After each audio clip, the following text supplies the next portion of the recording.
adventure gone on.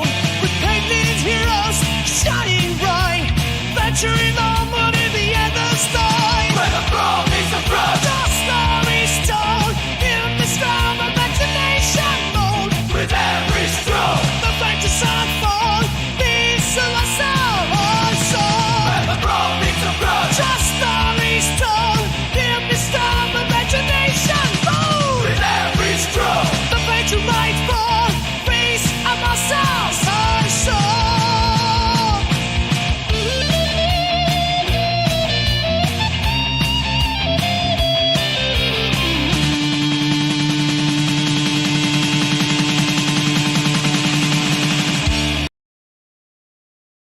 Yo, yo, yo! What up, people? It's me, Steve. We are here. It is Friday night. Hoorah! We are here Friday, 7 p.m. It is Minis. Get me adjusted on my seat. There we go. It's Minis-N-Muscles, the place where the brawn meets the brush. How are we, people? How are you? How are things? Are you good? Has it been a good week? How are we? How are we? How are we? Let's just move this out the way as we always do. Get that up there. There we go. Come on, get up there. How's things? After that rather dramatic entrance there and the rather loud voice from me, let's calm it down. Let's bring it down a tone. Let's take it down a smidge. Ah, Squarish, how are you, sir? Yeah, it's been a while. It's been a while. How are you? Are you well? How's your week been, bud? What have you been up to? Just moving my bits about on my desk whilst we're just opening up the show. Well, whilst you're talking about what you've been up to, Squarish, I'm glad you can join us for the first time in a while. But that's okay. Doesn't matter if you watch live, whether you watch it in catch up. I love you just the same, brother. But what are we going to do and what we're talking about tonight? So let's just turn this down a little bit. So that's a little bit too loud. We did not have a show last week. I was a fool. And actually, I wasn't a fool. I'm kind of giving myself a hard time there. Went to the gym, pulled my back, and then I couldn't sit there and paint. It was absolutely excruciating.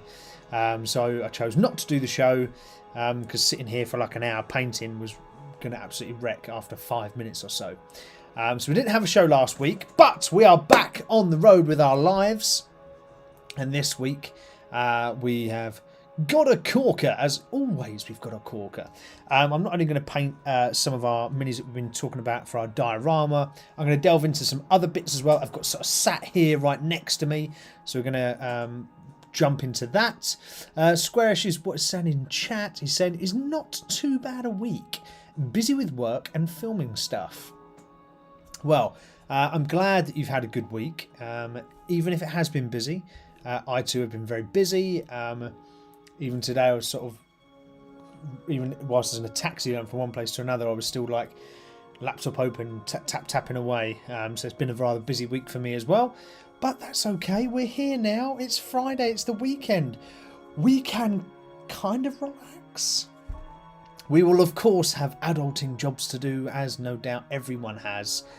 But we can relax just a smidge and enjoy those things that probably bring you here to Minis-N-Muscles, right? The geek world, be that Warhammer, D&D, retro gaming, computer gaming in general, tabletop role-playing games, any sort of tabletop games as a whole, miniature painting, all of that sort of good stuff, comic books, Pokemon cards, whatever you want to talk about. God, we talk about it right here. It's the only place to be on a Friday. Oh, talking of Pokemon cards, actually, before we get into the agenda and what we're talking about today, I have now got like 2 cards to go on my Pokemon collection. 2 cards! Ah, they're both like hyper rare gold cards as well. So even if I want to buy them, they're like 30 odd quid each. But I've got like every single one so far, so I'm almost there. I'm so close I can taste the rainbow almost.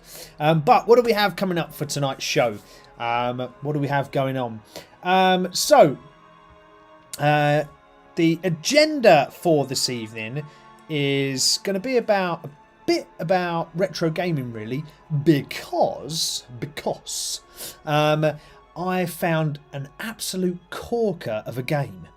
So I will start off in a minute. We'll start off with that chat, and I will tell you all about that corker of a game that I found.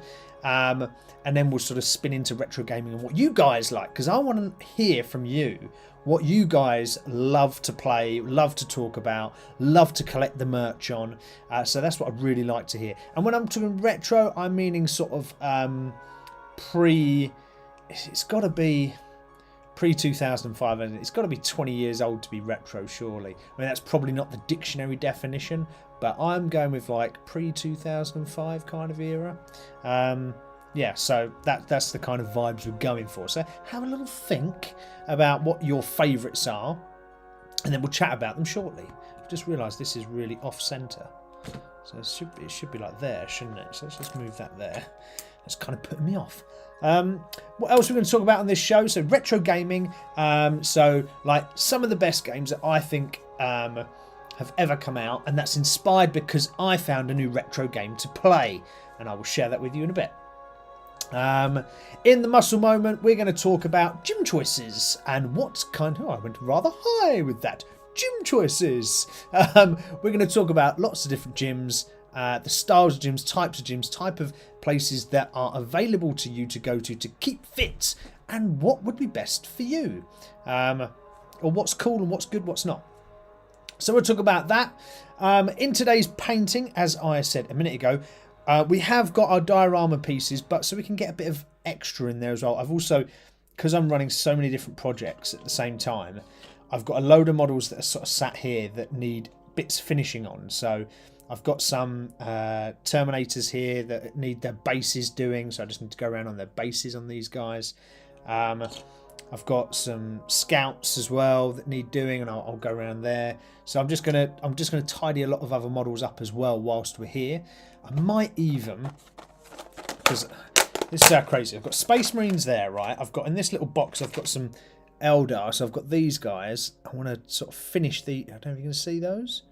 I started these guys, and I want to finish these guys. So that's another set that I've got to do. So yeah, because look, there's like the main guy that I did for them, and then there's a big version that I started. Not quite finished yet. He's just sort of just starting. And then, well, is there another little guy there somewhere? Yes, there's this guy as well, with a little sort of hackle on his hair as well, or on his helmet. And then there's the Scorpion guys as well, which are quite cool. I quite like this Scorpion guy. Where is he?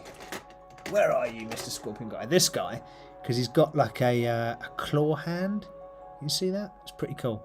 So yeah, so we're going to kind of dip in and out of lots of different things today, just because I feel like that kind of mood, a crazy kind of mood. But as I ask you guys every week, have you got your water ready? Have you got your wet palette ready? Because it's time for the brawn to meet the brush, and the brush to meet the models, and the models to get painted. So, let's get started with today's topic whilst I prep some paints. Retro gaming. We talk a lot on this show about computer games and stuff like that, and one of the big things that I love to do is play retro games. Now, I think it stems obviously from my childhood and having a passion in playing games as a kid, from Nintendo, Commodore 64, all that sort of jazz.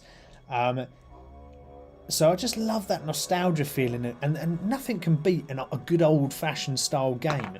And I was looking through my sort of computer collection. Actually, I was looking on the Switch, so the Nintendo Switch. I do have a Nintendo Switch, and I was looking on that, and I was thinking, I want a little game that I can play, but I don't want it to be too intense, too crazy. I want it to be quite simplistic. I was like, I wonder what retro games they've got. And I started going down a little rabbit hole of looking at retro games, sort of 8-bit, 16-bit type graphics. So, the old block style graphics. And I was looking for games like that. So obviously I could have just got the Nintendo Pass, where I could just get access to all of these Super Nintendo and original Nintendo games. That is absolutely great. I've had that before, and you pay every year. I think it's like 12 quid or something, 15 quid. Which is cool, but I've had that before. And I've played a lot of those games, and I do have a Raspberry Pi. So I was thinking, oh no, I don't want that. And I started looking through the depths of the Nintendo Switch store, and I came across a Warhammer game. That Warhammer game is called Bolt Gun. Now, if any of you have ever played Doom, that kind of style, a Doom kind of style, Heretic kind of style, Wolfenstein kind of style, first-person shooter, that is what Bolt Gun is, but it's based in the Warhammer world. Now, come on, I'm only just painting these guys, you know, but that is awesome. Love a bit of Warhammer, love a bit of retro game, and I was like, great, buy it. It was about 5 quid or something, 6 quid. It is epic. I absolutely loved it. God, I'm chatting so much, I forgot to actually paint anything. So before I chat anymore, let's switch to our camera as usual. Let's just move these little guys out of the way. So I think we're going to crack on with this guy. Yeah, I think we're going to crack on with this guy, because he looks like he needs a little bit more detail and a bit more things drawn on him. So let's start on him. I'm going to get some golds out. So yeah, back to my story. Found this game called Bolt Gun, Warhammer inspired 8-bit, 16-bit kind of graphics, and it is absolutely epic. It's so bloody good. It was cheap as chips, so it was only a few quid from the store, and it is bloody brilliant. So if any of you have not played, I've not completed it yet, I'm on about 3rd or 4th level. If you've not played Bolt Gun before and you like old school retro games, that piece de resistance. It was really good, really good. So I found that absolutely awesome. Has anyone been playing any retro games recently, by the way? Squarish, any others in the chat right now? There are a couple of you online watching. Has anyone else been playing any retro games at all? I'd love to hear from you if you have. Drop it in the comments. Or indeed, if you have played Bolt Gun. If you have played that game I've just been talking about. Drop it in the chat and tell me.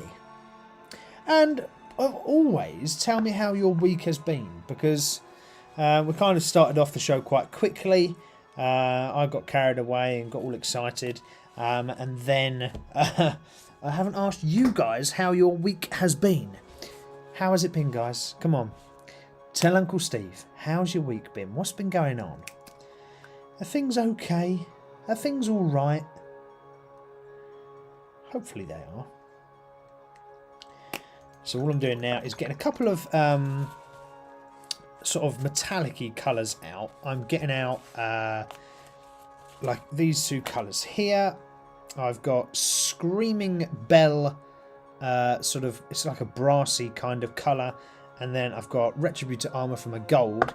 And I just want, in this guy here, on this model, there's quite a few little bits on here, right, that are quite sort of intricate, small, could do with a little bit of bling, right? Because I reckon, although this guy dresses like a tramp, underneath that he's going to have all these cool items, and they're all going to be proper blingy. So I do want to sort him out a bit. There's some couple of other colours I want to bring in as well. So I'm going to need a bit of Morghast Bone, which is this sort of whitish, off-whitish kind of colour. So we'll bring a little bit of that onto the palette as well, just so we've got some on there to do some touch-up, just because I've seen a little few areas on the model itself that need some improvement. So yeah, so what has been going on? So Squarish was saying, although it's been a while when he hasn't been on one of the lives, which is fine, Squarish, don't worry. We won't hold it against you. But he said he's had a very good week, albeit super duper busy. So hopefully, dude, you're okay and things are all cool. Sometimes when things get busy, I know, and especially in my work, when things get busy, it all gets a bit hairy. But hopefully all is good in your world, Squarish. Yeah, drop it in the chat, guys. Say hello. Don't be shy. I can see you sitting there in the background, watching away. I can see you. So yeah, so retro gaming. So I was talking about Bolt Gun, which is a Warhammer first-person shooter, very much like Doom. So I found that, and I've played it recently, and I absolutely think it is a blinding game. It is genuinely brilliant. If you like Warhammer, you'll like it even more. But even if you don't like Warhammer and you're just a retro gamer, 100% you'll like this too, because it fits well with that sort of Doom genre, Duke Nukem kind of era gaming, which was from the early 90s. So actually it was one of my games that I was going to talk about in the retro gaming section. I was going to list a few other retro games that I've liked throughout the years, and inspired this conversation through the fact that I played this bolt gun game. And one of them is Doom, and that was released back in like 1993, I think. So that was a long old time ago. Bloody good game though. I remember when it first came out, and my dad had just built this PC, and he built one for himself, and I think he built one for me uncle as well. And so they were pretty high spec for the time, slow as crap now, but pretty high spec for the time. But that startup music for Doom, oh my lord, absolutely brilliant. It's such a good, it brings back so many memories. I played it not so long ago with my cousins actually, here in the man cave, and we were just chatting about how bloody good the game is as a whole, and like the memories we had playing as kids. And not that we should have been playing Doom as kids, but it weren't that bad. It weren't that, there was a lot worse, I guess. But yeah, the Doom released in 1993, first-person shooter. If you've never seen it, 10 million copies of Doom were sold. 10 million. Now, if you think back at 93, that's a heck of a lot of copies. Like, an insane amount. They were all on floppy disk as well, so I'm pretty sure it was 3, maybe 4 floppy disks at the time, that you had to just load up one by one, and if you went past a certain level, you had to then load up the next disc to get into the next level. So rather, when you get your loading screen, you'd go, oh, quick, swap the discs, swap those floppy disks, you pop one out and pop another in. Very, very cool. Squarish is saying, yeah, busy, but the good kind of busy for me. He's saying, a couple of big shoots, but I get behind the camera rather than sitting in the office. Ah, okay, that's quite nice. So, Squarish's week has been pretty busy, but he's enjoyed it. He's a photographer, so those that don't know Squarish, and I hope Squarish doesn't mind me saying, and he's kind of alluded to it in this comment anyway, so hopefully it's all good. He's a photographer. A photographer by day, a superhero by night. So he's a photographer, and he's been working on a new project, and that's what he's doing in his new project. So it sounds pretty cool. Just getting some of this brassy kind of colour for this buckle that's over here, just to give that a bit of flavour, although it's a little bit close in terms of colour to the sort of cummerbelt part. So yeah, so can you see that? It's really close in terms of colour, isn't it? From here to here. Might have to change that. I think we're going to have to go. I think we're going to have to change that colour, peeps. Right, we've got a backup colour here. Let's try this one. See, sometimes things don't always work out when you're painting, and you make a duff choice. But don't worry, it's all cool. As long as you're painting nice and thinly, and you've got your wet palette and you thin those paints out a bit on the wet palette, you should be fine and you should be able to go over without any big issues. And they dry really quick, these paints anyway. But let's try it on the opposite pouch. So on the opposite side he's got a little pouch here. So let's try putting that on there. This is actually a layer paint, right? So it's a lot thinner. Oh, crikey. So normally you would use this on a darker gold colour and then use this to highlight areas. However, if you're just painting like this is, just painting for the fun, painting to get it done and crack on to the next model, then actually you can just use these layer paints as standard paints themselves. It just gives you more colour variation, right?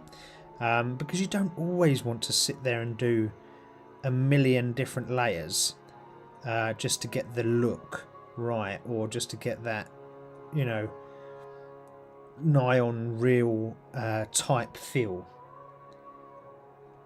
Because these are fantasy models, right? They don't have to be completely real.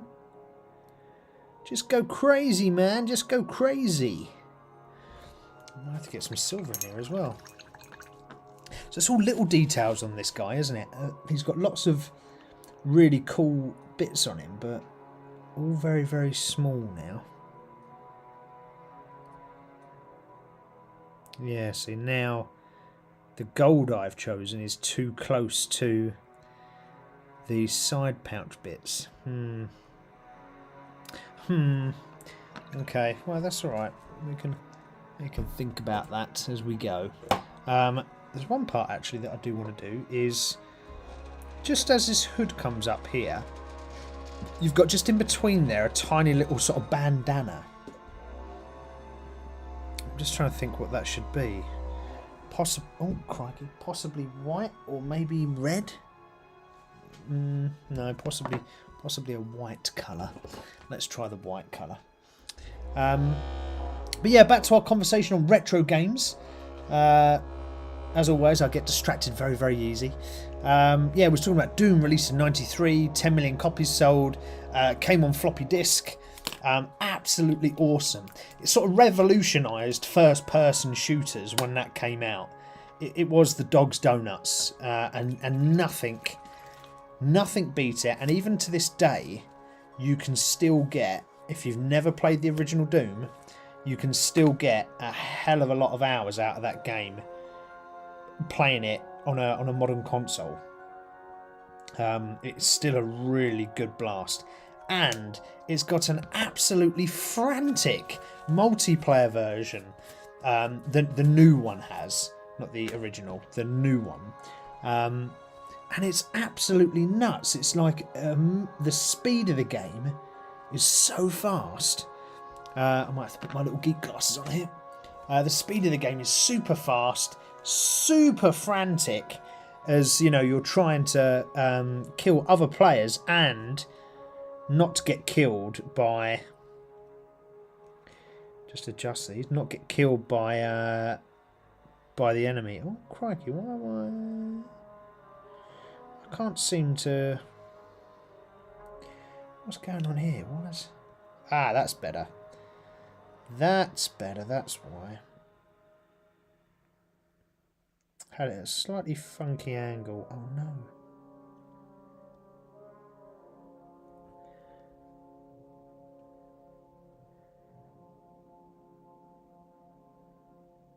Really concentrating now because I've gone silent, right? You know when Steve's concentrating because he goes quiet as anything. I've just gone over a little bit on that bandana at the top. Bugger. Oh well, that's okay. We can sort that with a little bit of this and a little bit of that. Again, because when you make mistakes, you can just go over them as long as you're careful. But yeah, Doom was really good. It was super, super cool. Open level kind of design where you could just go round, you know, hitting the spacebar on every single wall you saw. Because as a kid, you didn't really look for the different textures. You just ran around the edge of the walls, pressing spamming spacebar to try and open a secret passage, which worked quite a lot of the time. So it wasn't a bad tactic. It did work.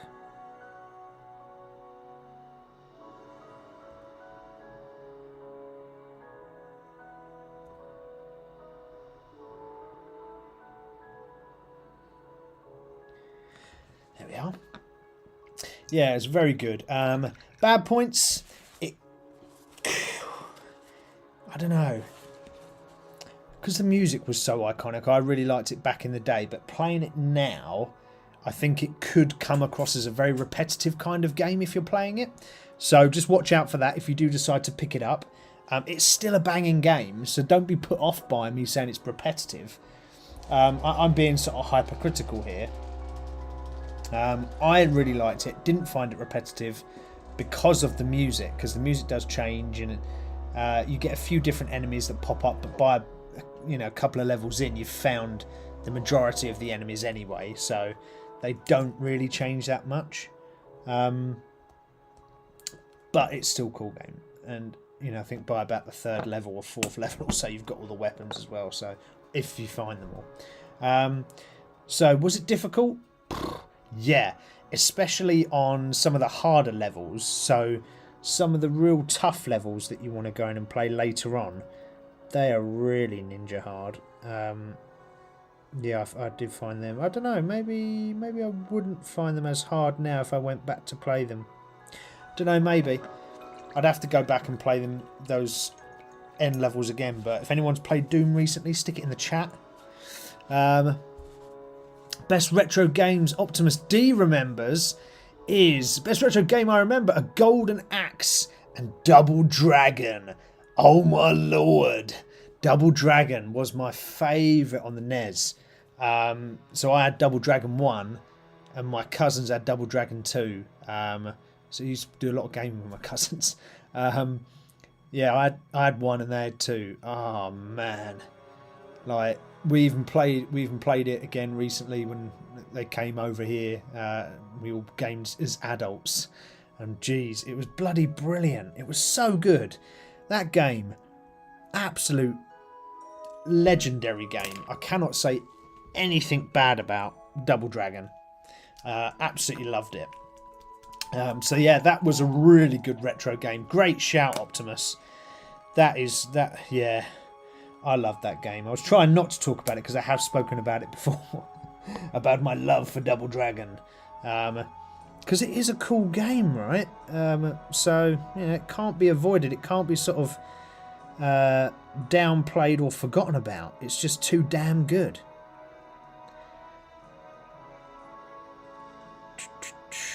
Yeah, it's bloody awesome. Like if I bought a Nintendo, an original Nintendo, I think I'd buy it purely for the fact of getting Double Dragon on it. I love that game that much. Seriously awesome game. I do have it on the RetroPie, so yeah. But you don't get the nostalgia of blowing on a cartridge to get it to work. Although apparently I read not so long ago that blowing on cartridges actually ruins them and doesn't help them play. But I swear as a kid, whether it was the Master System, whether it was a NES, SNES, blowing on a cartridge helped every time. Every time. So I fail to believe what they're saying. Yeah, so Doom, absolutely epic one, and that's very much like that Bolter game. If you haven't played Bolter, go get it. It's so good. If you like Warhammer and you like Doom and sort of that style, go get Bolter. Very, very good game. No, Bolt Gun. Bolt Gun it's called, not Bolter, Bolt Gun. What's Squarish saying? Squarish is saying top games from my childhood: Earth Siege, Alpha Centauri, and the original Gran Turismo. Ah, the original Gran Turismo.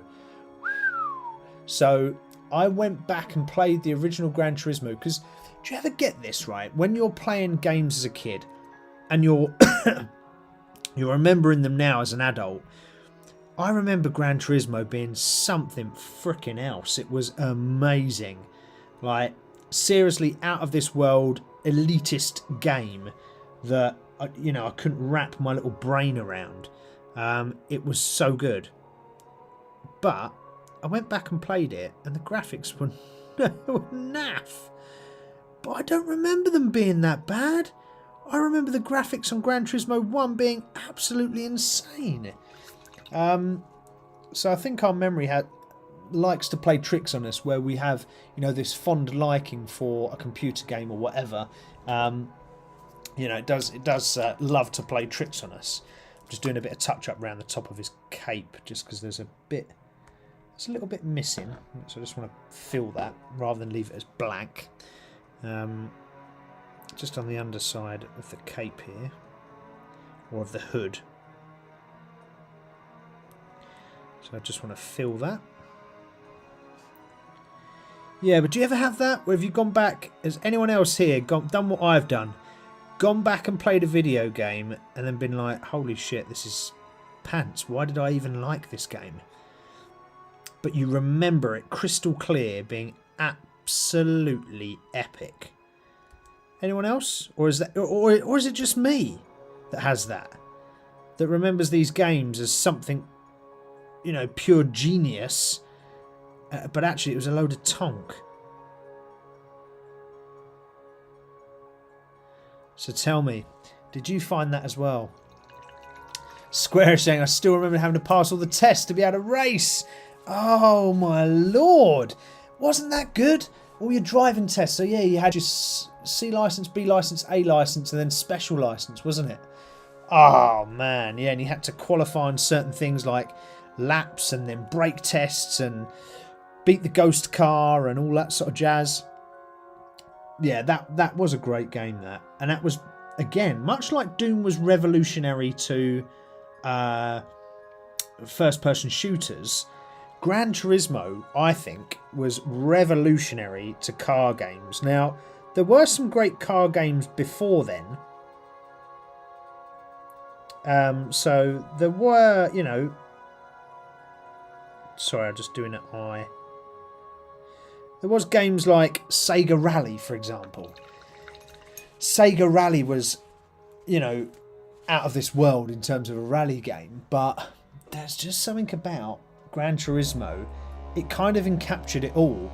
It got you, like Squarish is saying, it got you going for licenses. It got you racing different types of cars. It got you into tuning cars.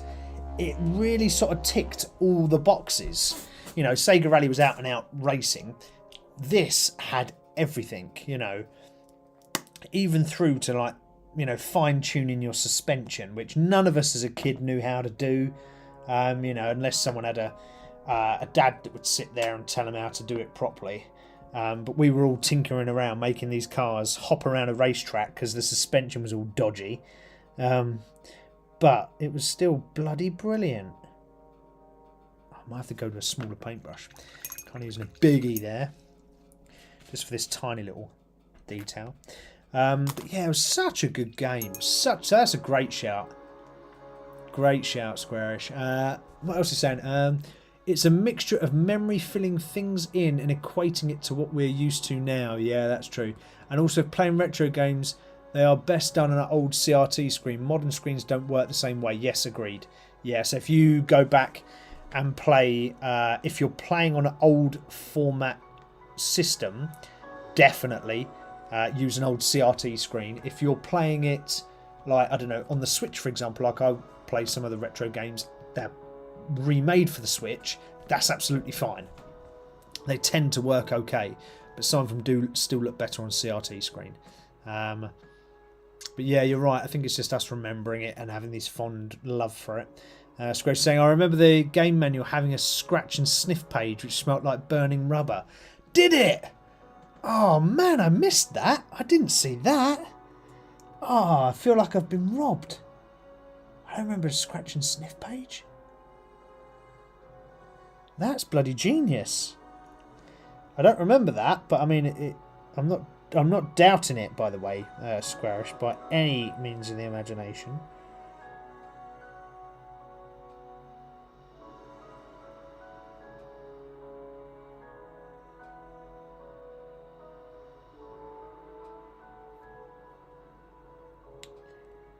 Just filling in on the eyes here.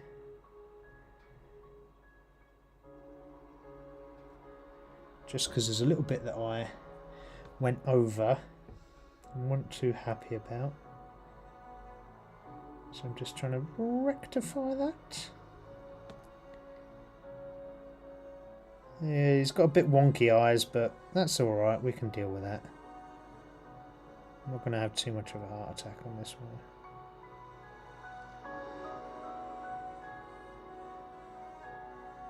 one. But he's a crazy guy anyway, so he probably would have wonky eyes, wouldn't he?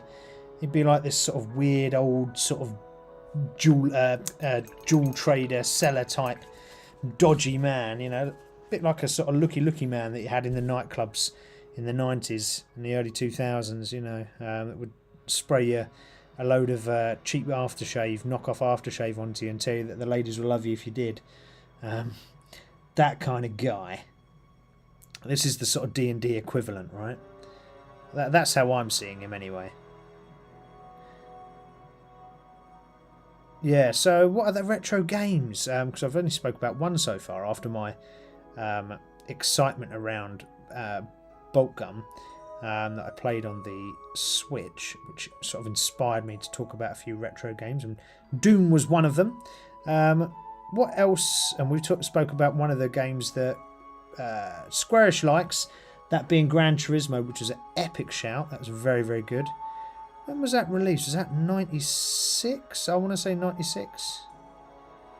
Something like that. God, that must have had a few million sold. But talk about a few million sold. I mean, if you're going to talk about retro games, you've got to talk about the original Mario, haven't you? Oh my lord. So, apparently, that is 45 or so million copies sold worldwide. How do you even compete with that? That's an insane amount of copies for an old game like that as well. I mean, it has sold, I guess, more copies since, but for an old game like that to still command people to not only talk about it but to buy it still, that's got to be up there just on impressiveness alone. Squarish is saying might have been an advert maybe. I remember it being something with Gran Turismo. Yeah, it wouldn't surprise me on that scratch and sniff thing, bro. More than likely it was. I just can't. My memory's pretty bad, so I forget a lot of things. So yeah, but quite possibly it was a scratch and sniff. But it sounds very 90s to do. But we're going back to 1985 when 45 or so million copies of Super Mario Brothers sold on the NES. Which was an epic console. We were literally just talking about it.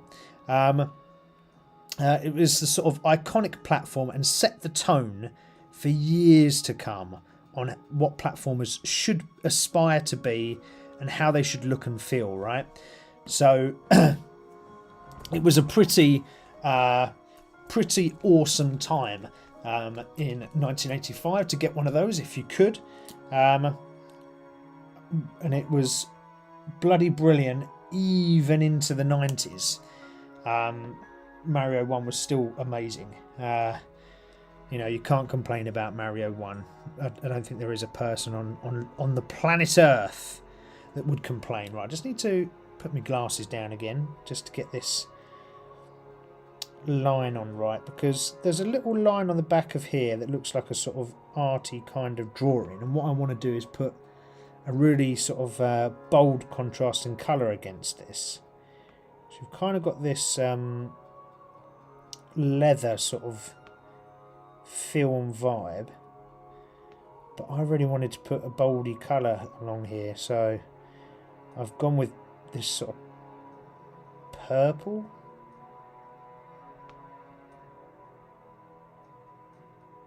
So I just wanted to see what that come out like. It seems to be coming out alright. But just got to make sure I'm doing it right. So I've got to stick on the geek goggles. So yeah, Mario, apart from selling loads and being on one of the, you know, best-selling consoles of all time, it was a quality game. Graphics, music, entrancing music, I'd say. That's remained iconic throughout all of the Marios there since. You know, because a secondary game or a spin-off game or a number 2 game or whatever, sequel, that's it, doesn't have to have the same music, but it's not that it's identical, because obviously technology's got better, but it's still, to this day, the same music, essentially. And I think that makes it pretty special. Because not many games can say that. There you go, that looks quite cool, doesn't it? A little bit of pink on the backpack there, you can see that?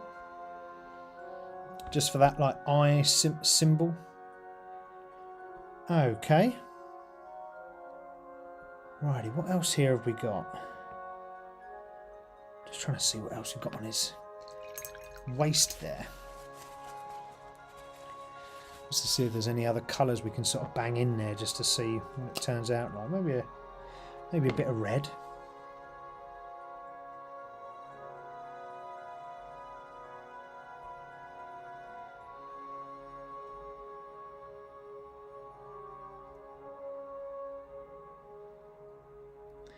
There you go, a bit of red on there. And then I think we should probably change that centre gold one, because that looks very similar to the outer pouches, which I think we're going to just have to go with something like what about so we've got red there, what about a deep purple? Not the band, all right, not the band deep purple, but the colour deep purple. So maybe we'll have a look at that. What's happening in the chat anyway? Square said, I think the game that made me set on gaming for life was Unreal Tournament. Oh, yeah, man. First game I played online against other people. Hey, Unreal Tournament, did that release? What did that release on? Was that the N64? Was that an N64 Unreal Tournament? I think it might have been, right? I want to say N64. Come on, guys, drop it in the chat. What did Unreal Tournament kick off on? What did it start on? What platform did it start on?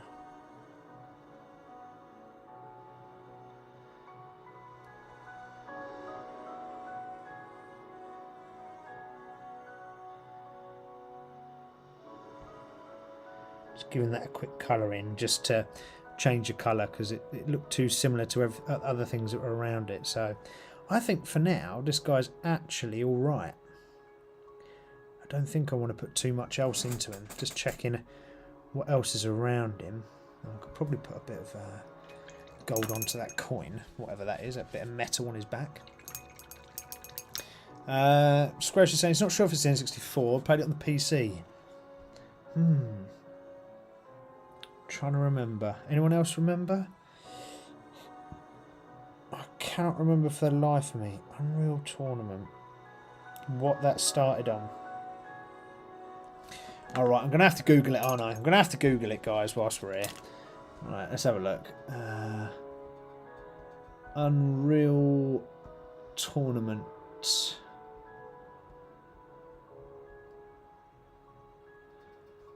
What did it first release on first?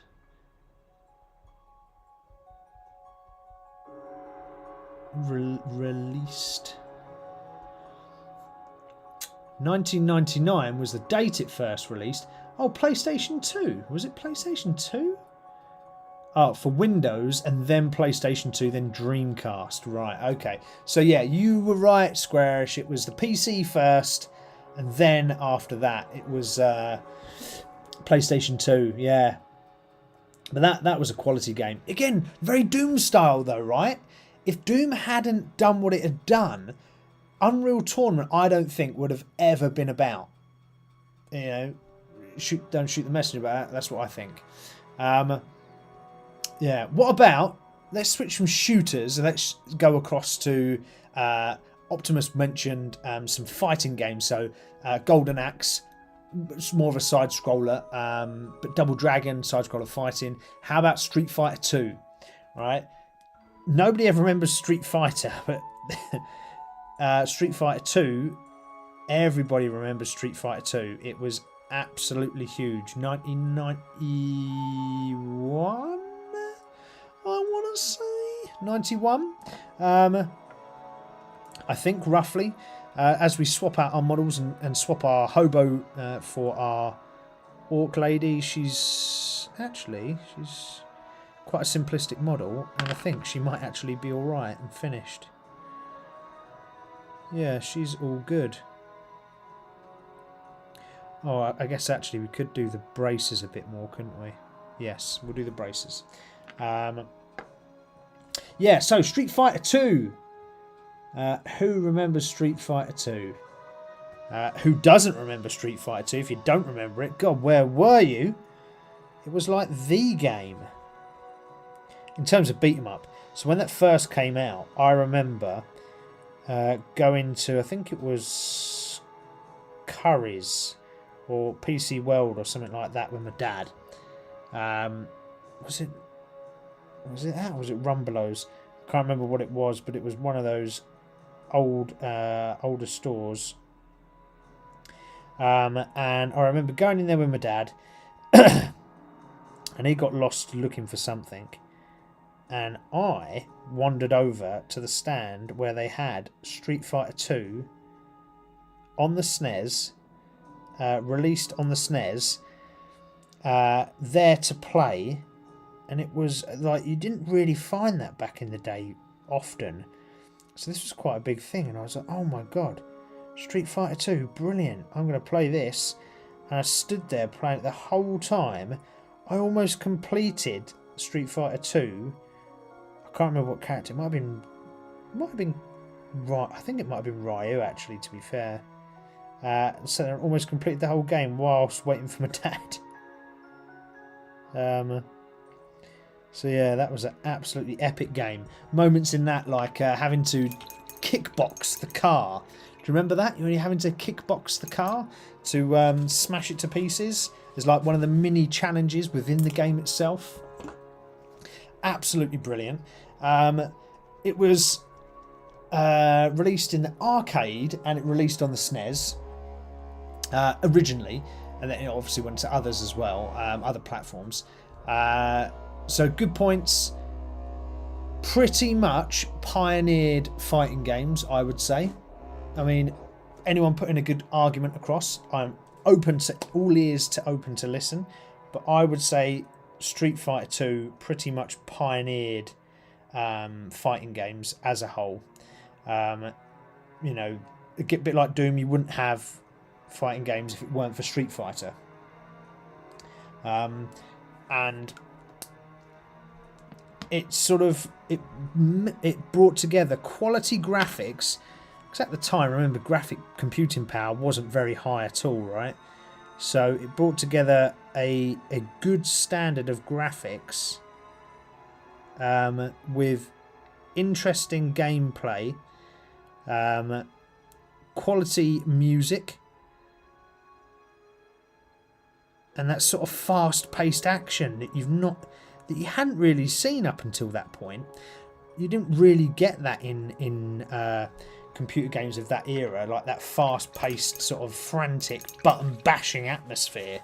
And yeah, for some of my earlier days as a retro gamer, or well, when it weren't retro actually, when it was just gaming, playing Street Fighter 2 before I learnt things, I would button bash. Yeah, you can hate me for it, but hey, everybody does it. Everyone's done it. Come on. Don't lie to me and tell me you've never button bashed. Come on, everybody has. Everybody has, everybody did. Come on. We know that's true. So what I'm doing here right now on this little orc lady is just finishing off her braces. I think I might have gone a bit too light on the sort of wrap around the arm.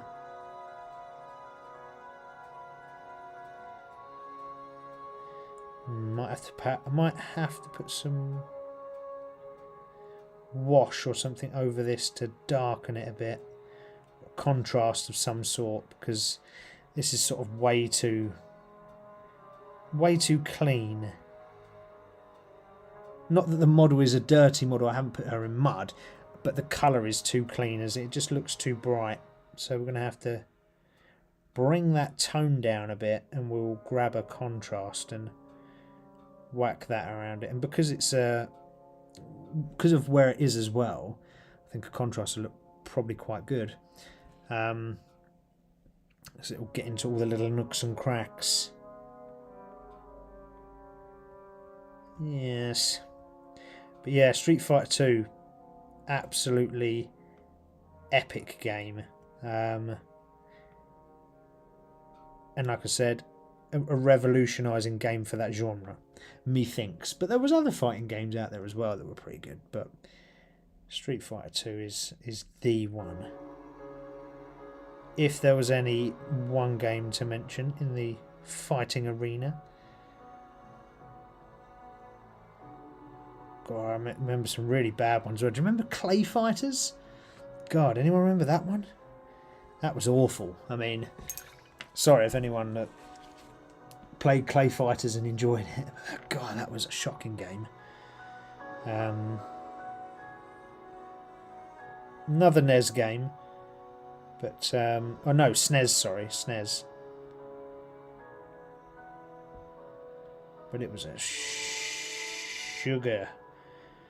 game. It was terrible. Very, very terrible. But right, what else we got? What about Sega's equivalent of Mario Sonic? That's got to be up there, right, with our top games.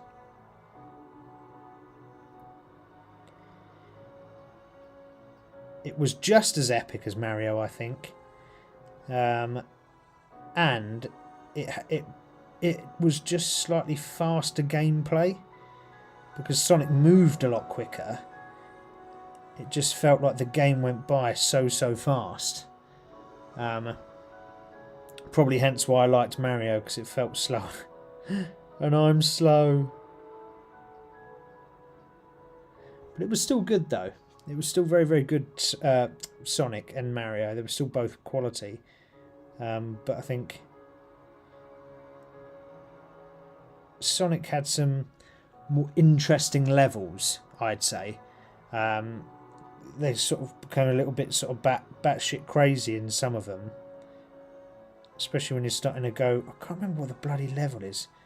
I think it's like casino level in Sonic, where you're going through like a gajillion different tubes. And you go through all these different tubes and then to get to one place. That's mad. But still fun, very fun. Whereas Mario, more of a slow plod platform. Obviously you can speedrun it, but it's more of a slow plod platform. Can you see that what we've done on the braces here? So they were just silver and we've just given them a brown edging, purely because the model lends itself to that with the definition that's left in the print, because it's quite a high quality print. And it also just caps off the area. It's quite nice just to block it off rather than just leave it all silver. Let's get the wraps that go around her arm as well.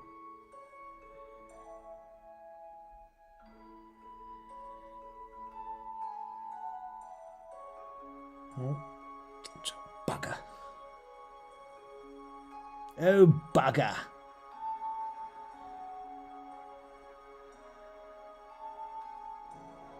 There we go. Get that in there like that. Yeah, so I like Sonic a lot. Still sold a lot of copies. 20 odd million copies, Sonic. Not quite as much as Mario. Half the amount, but probably the console only sold half the amount that the Nintendo's did, so I think it's just performed just as well considering the market size for it was smaller. Brought us one of the 90s most beloved characters, Sonic.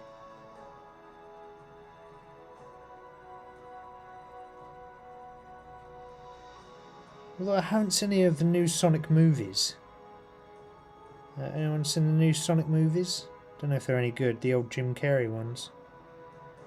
Don't know if they're worth a punt to watch, but probably half decent.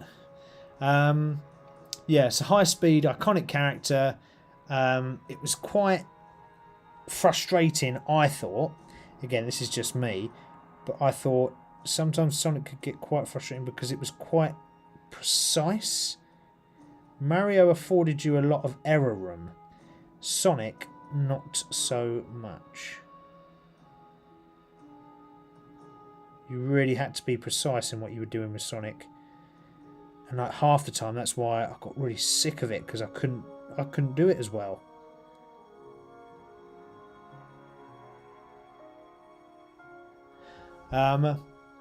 Yeah, that was Sonic from the 91. Very good. What else do we have? What other games? Squares is saying, yeah, Unreal was very Doom and Quake inspired. Yeah. Yeah. Bit of Doom and Quake. What about Pac-Man? What about Pac-Man? That's a pretty sweet-ass game. Let's get some contrast onto those arms to darken those up, because we can't... Can we leave it like that? So if you look down here, we've got this sort of creamy coloured arm sort of wrap for the plates, for the gauntlets. So they're gauntlets, braces? Brace, yeah. No, let's have a look at some contrast. We must have a contrast here. There must be a contrast we can use here. What can we use? Even if it was something like this one. So I don't want to go too dark, because she's already got browns on her anyway, right? So I don't want to go too dark on it, but I just want to take off that clean look. So the shade I'm going with is Seraphim Sepia. So let's try this and see what this comes out like.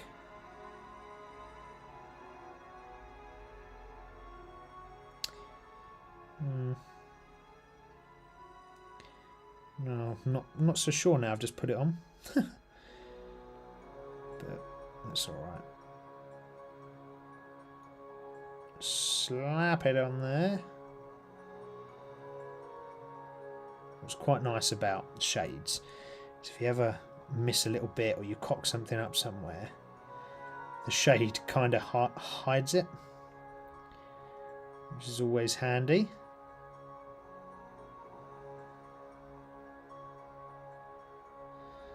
Alright, might work. Let's just leave that to go. Okay, so Orc Lady, pretty good. Our little camper guy, pretty good. Or sorry, the tradesman guy, pretty good. We'll go back to our dwarf, shall we? See what's on our dwarf. Oh, we haven't done his eyes yet. Haven't done some of the little tassels that go in his hair. Haven't done the edges of his shoulder pads. They should probably be gold. Oh yeah, missed that one on the back as well. Okay, so there's a few little bits to do on this guy. I think this is the first one we started, wasn't it, for this what's it called? What's the thing called? Diorama, that's it. For the diorama. So yeah, so that's fine. Let's get that red, because we're going to need that red just to do some of the trim. Some of the trim just needs tidying up on this guy, so let's just get the red out. Butterfly Horse is saying, I remember Pac-Man. Penny's Pit Stop is saying, evening. Hello, Butterfly Horse, and hello, Penny's Pit Stop. How are you both? Have you had a good week? Tell me how your week's been. Has it been a nice one? Did you do much? What did you get up to? Come on, check in with Uncle Steve. Tell him all about your week. What's been going on? So far, if you've just jumped in, Penny and Butterfly Horse, we've just literally sort of finishing up on these two... these two figures here. It doesn't look very good when it's zoomed like that, but actually to the eye it does look alright. The face on this orc looks a bit dodgy when it's zoomed, but it is okay. And then you've got a little dealer there with all his wares and his nice big camping bag with all the bits and bobs on. And then you've got our little orc barbarian female. But anyway, we just finished those, and we're going to move on to the other two models that we've got. We picked up the dwarf because dwarves are cool as crap. I need some Retributor armor. I need this gold. So I need this gold here for... Oh, this gold. There we go. That's the gold I need. That's the gold I want. Yeah, so how are we? I can't see it under the camera. Can't see what under the camera. Oh, God. Sometimes, Butterfly Horse, the chat comes through slightly slower than what I'm doing. So apologies if that does happen. But just type it back into the chat and let me know what it is that you were looking at or saying or couldn't see. More to the point. It might be the detail on the orc that you were talking about that you couldn't see. I was just complaining that the face didn't look particularly good. It didn't seem like it looked particularly good when it was under the camera, but in real life, it looked okay. And sometimes that's alright, you know, you take a photo of something, you think, oh, that looks absolutely terrible. But as long as the model looks okay in real life, that's all it needs to be. Eye perfect. So when I'm wearing these sort of geek goggles and zooming right in, that's all very well and good. But if the eye can't see it, the eye can't, you know, you can't get upset with it. So don't panic too much. Don't panic too much when you're doing your model painting, people. So you say your week has been good. So you're good, Penny, sorry, but not sure about your week. Has been working, but once I get home in the morning, I start 3 nights off. Ah, okay, so night shifting. Gotcha. Well, that's okay. Ain't nothing wrong with a bit of night shifting. But I have been working on my 350 scale USS Hornet and a 48 scale AV-8B and Airwolf. Airwolf as in the TV program Airwolf? If so, that's cool. That was a crazy ass program. Right, I really need to get these painted on here, don't I, peeps? That's what I need to do. I can't remember what colour I used for this jacket. Oh, okay. That's alright. We've found the colour. That was a good guess. I literally had this colour and its Wraithbone mixed up over on my wet palette. I thought, oh, I'll just stick that on there and see what it looks like. And it's the colour we needed. It's always nice when that comes to fruition.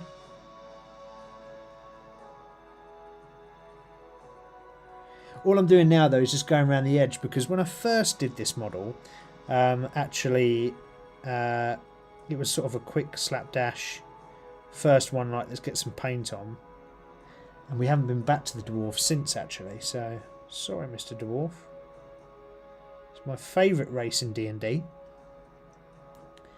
Or in the sort of fantasy world, it's my favourite race. Oh yeah, what was he talking about? Retro games. Yeah, sorry guys. Pac-Man, as Butterfly Horse said, she remembers. So that's a cool game from the I want to say 1980. I believe when it first came out, that is. So quite a long time ago. More than long enough to classify for being retro, and it was a very, very good game. 40+ million copies sold worldwide, so it's, you know, it's sold a lot of copies. It's not without its fan base. You know, you've got plenty of different spin-offs like Miss Pac-Man, for example. So there's a load of extra games and titles that you can explore through the one brand as such. Just filling in all the little bits and details that I've gone over. Iconic, right? Pac-Man, I think we can all say. Another iconic game in the list that doesn't really have anything else like it.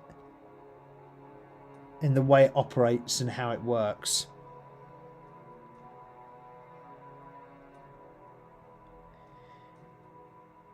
And why is that wogga wogga wogga wogga, that noise as the old Pac-Man's going round? Why is that so like entrancing? But it is though, right? You're all now probably sat at home laughing at my exceptionally poor Pac-Man impression. Wogga wogga wogga wogga. But you know what I'm talking about when I do that. It's an entrancing sound that shouldn't be entrancing, but it is. Well, I don't know why it is, but infuriating that it is sometimes. But do you know what I mean? So does anyone have a favourite Pac-Man from the series that was released? Over the years, you've had various different versions. Does anyone have a favourite? There you go, just tied it up around the edges of his robe. Looks a lot smarter, neater now. Oh, sorry. Bring him into camera. There you go. Tied it up around his robe. He looks a lot smarter now, where the red meets that sort of cream colour. So that's good. So basically, if you haven't seen Pac-Man, it's a fun kind of maze where you guide Pac-Man around the maze, eating all of the candy items. I've forgotten what they're called. And also getting bonus fruit items for extra scores, whilst avoiding the enemies that go around the maze. And if the enemies eat you, you die. But if you eat the enemies, that's good. So, yeah, very, very cool game. Easy to play, I think, is probably the one why it's so iconic. But is that also its downfall because it's easy to play? Because, like, if you then bring that to today's standards, because it's so easy, would people of today be interested to even play it? And I mean, like, I don't say people of today. I mean, like, would kids of today be interested in playing the original? Not some beefed up version, but the original. Would kids actually be interested in that? Probably not, right? It just doesn't do enough. It's a bit like, sad to say it, but movies from the 90s probably don't encapsulate kids of today as they did me. For example, you know, kids of today ain't going to hang around for, you know, 5 or 6 minutes whilst all the credits roll in and you're still watching, you know, who made the movie and it's 5 minutes in already. Kids of today won't stand for that. They want the movie and they want it instantaneously now, and if they don't get it, they're not very happy about that. So is that a downfall of Pac-Man? Would Pac-Man, you know, if that kind of game was released now, would that work? And I'm kind of talking as if it's metaphorically, as if Pac-Man had never been released before. If we suddenly released it into the market of today, would it sell? I'm not too convinced it would. I think it probably, like, you could say Mario and Sonic still could appeal, but, oh god, I'm painting off the frame. I'd say Mario and Sonic probably could, but I don't think Pac-Man could. Because Pac-Man just isn't the same kind of vibe, right? It's not as interesting. So I don't think it would sell. What we're saying in chat, the model was just off camera view. Oh, sorry, butterflies. I keep doing that, so my bad. I'm getting very, very silly when I get stuck into the painting and I just forget what I'm doing and what you should be seeing. So my apologies, Butterfly Horse. Penny Pitstop saying, I love Night Shift, wouldn't have it any other way. Oh, wow. Okay, well, that's cool. Like, I've done Night Shift, well...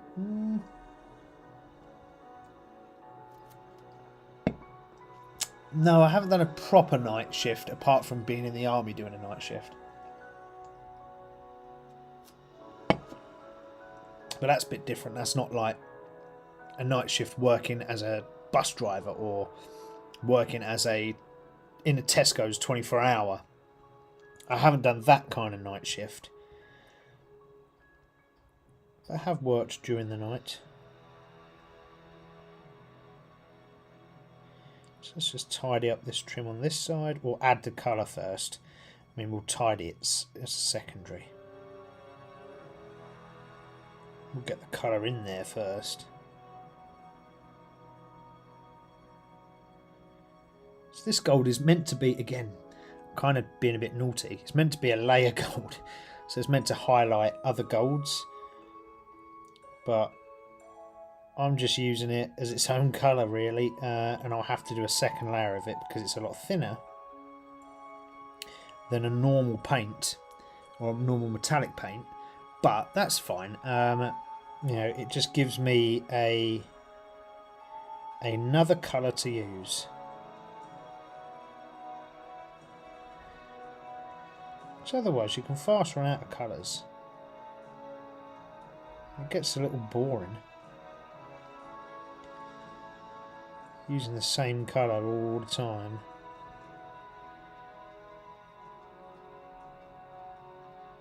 So all you do when you do these layers, or using layer paints, is just let it dry, and these dry very quickly within a couple of seconds. If you're that impatient, get a hairdryer out and dry it, and then just go over again. And it just gives you a slightly different coloured gold. So this one, for example, oh god, I'm off the camera again, sorry, is a slightly lighter. I've had 1 week off and it's like I'm drunk and I can't even stay on camera.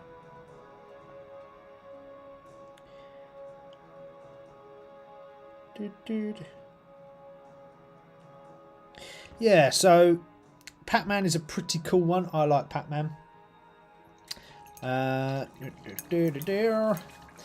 What's happening in the chat? Penny's pit stop saying, yeah, Airwolf as in the TV series. In the flesh, baby.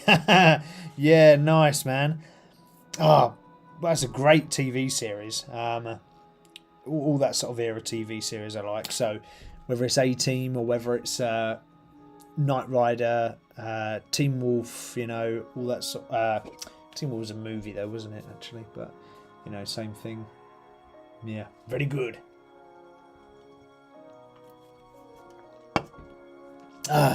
Okay. Talking of puzzle games, so we had Pac-Man. What about Tetris? Do we put Tetris into the sort of top 10 games of all time type thing? In terms of volume sold, it's got to be up there because Tetris sold like over 100 million copies, which is absolute mental amount of copies of games, like 100 million copies, and it's such a basic game as well. But it's sold, people love it, so it has sold that many. People adore the game. So yeah, so is it in our top 10, do we think? Should we include it in the top 10? I've got a sneaky suspicion it's going to have to go in there.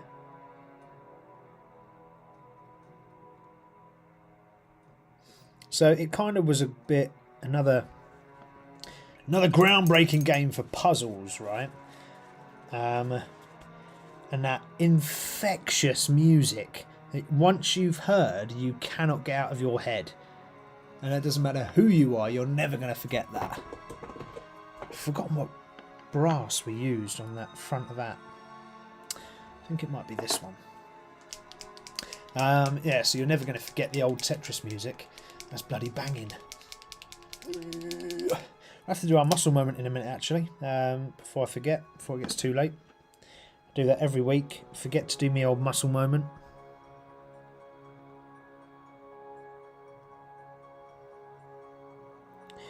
Again, just tidying up some of these surfaces that I didn't do last time.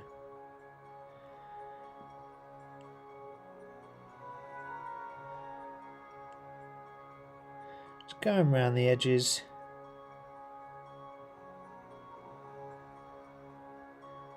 Adding the extra where it needs to be added. Just very gently.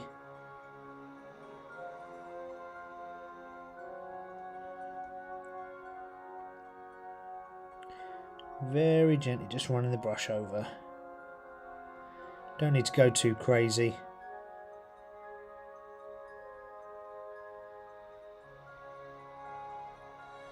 There we go.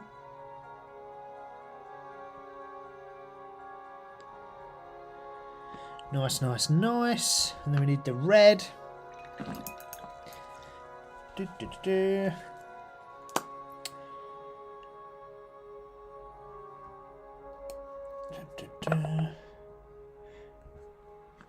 Because we just missed a little bit of red inside his cloak here. So just on the inside of his cloak. There we go.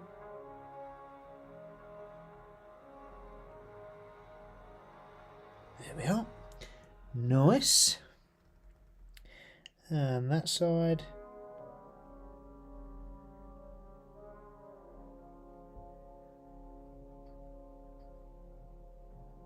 There we go. Touch that in. Just give it a little tickle with a paintbrush.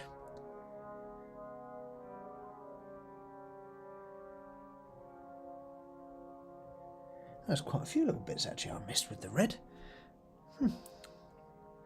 That's not very good, is it?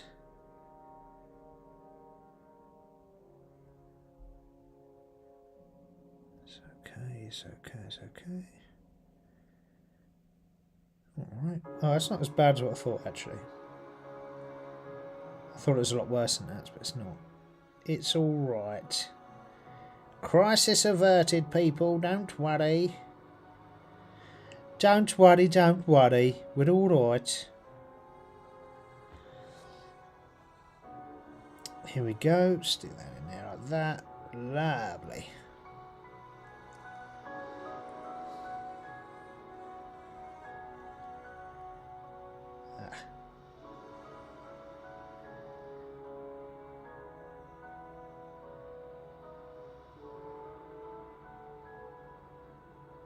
There we go. Alrighty. Okay, so it's looking a bit more tidier already. A bit tidier already. Just need to get that brown in there as well. I forgot what brown we used, but let's have a think. Could it be that one? Yeah, quite possibly. Let's try it. Oh, dear me.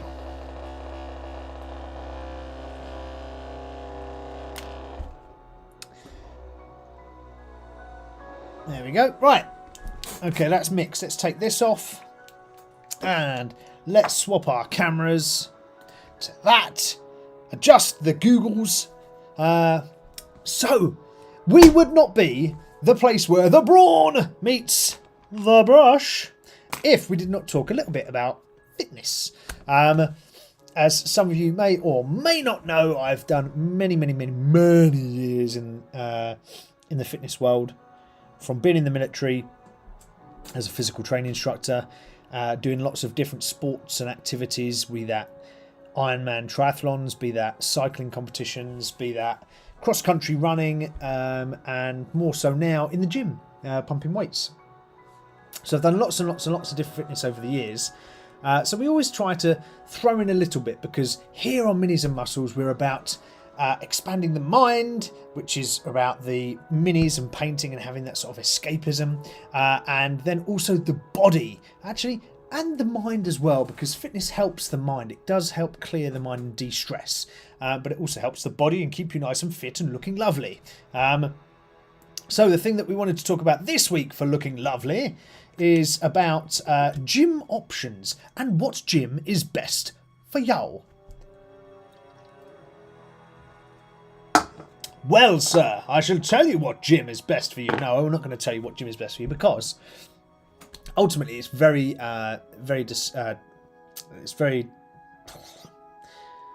can't think now. It's very individual preferences. So let's go through some of the places that we have. What I wanted to talk about was places that we have, the options we have where we can go and train, right? So where can we go? What can we go do? What sort of places can facilitate our fitness aspirations and dreams, right?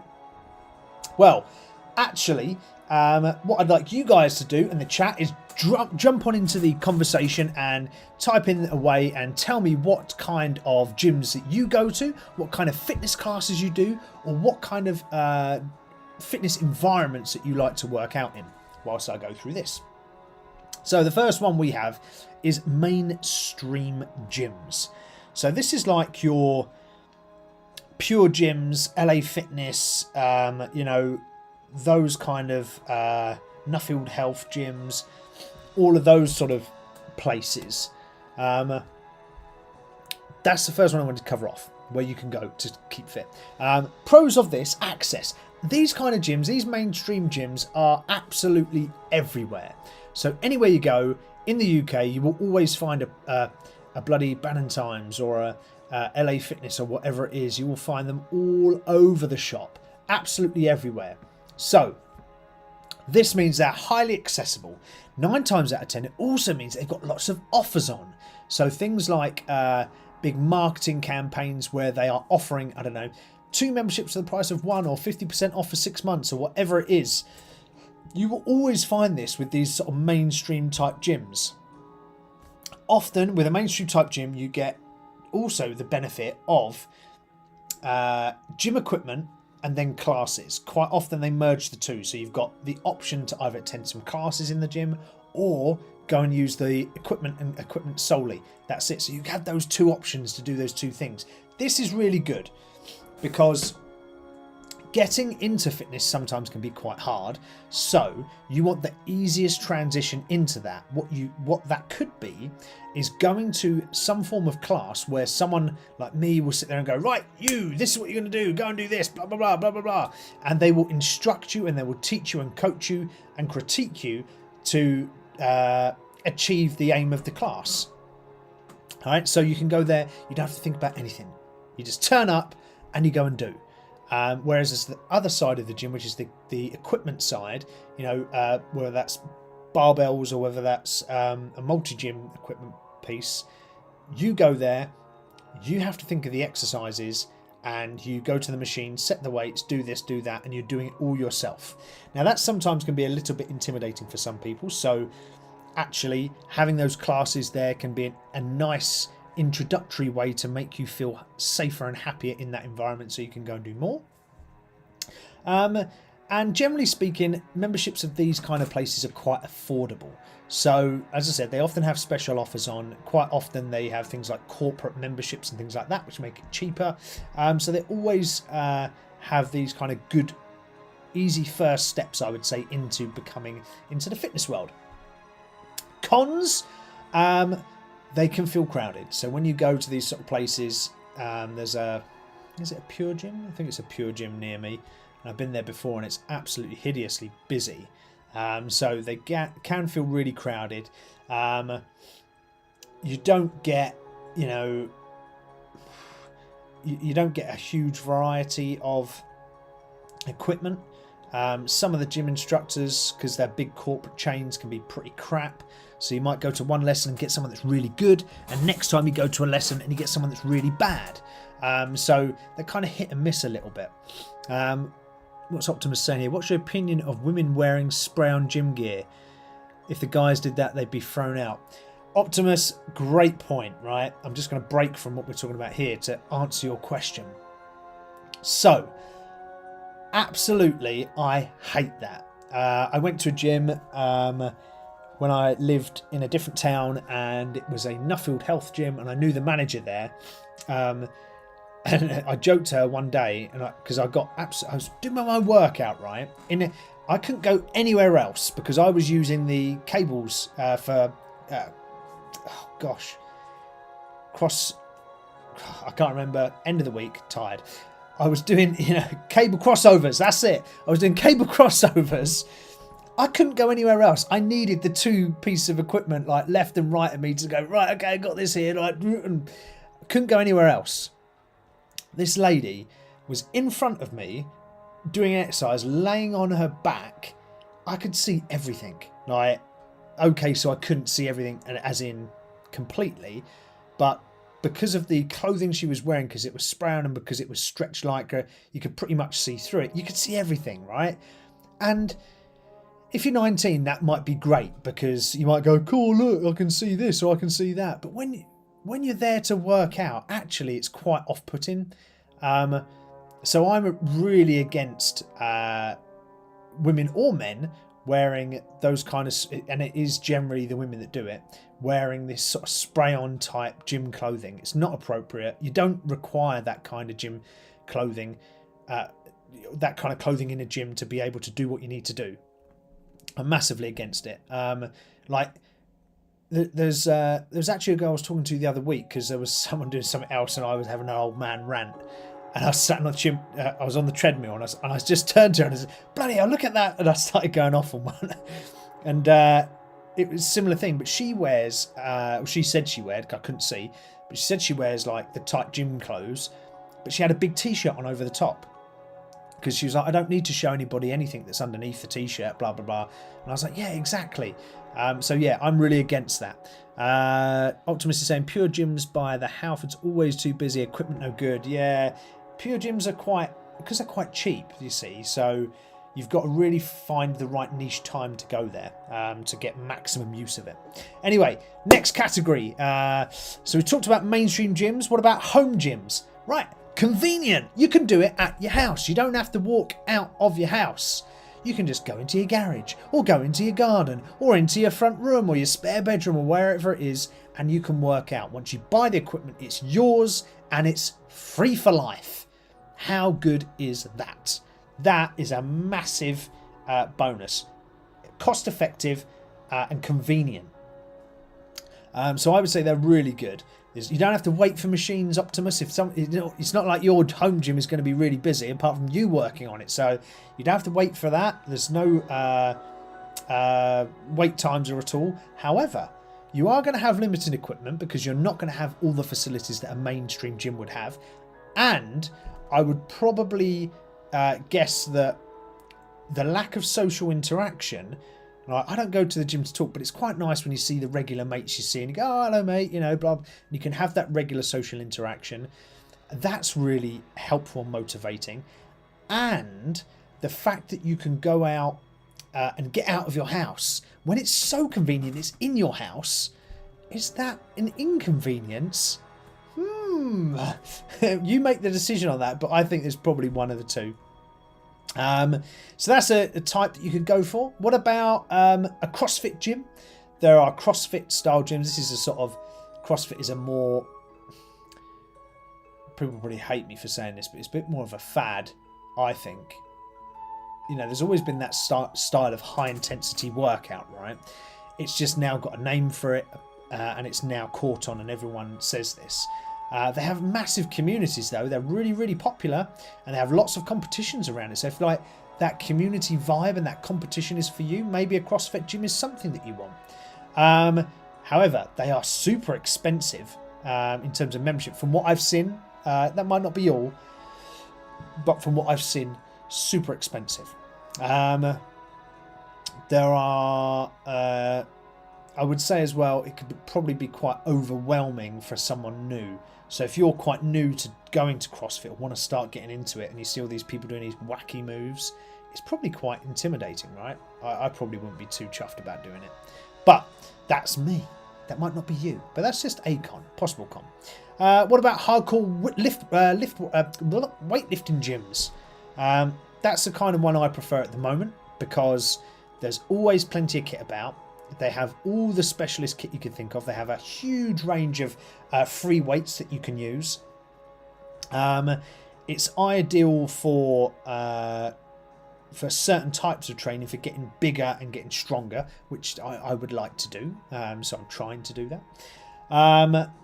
There are lots of knowledgeable people about. So whereas I think with mainstream gyms and CrossFit gyms and things like that, you can fall into the trap of taking advice from people that may not be very good, but they might have the latest gear, or they might talk a good talk, and you'll never really know.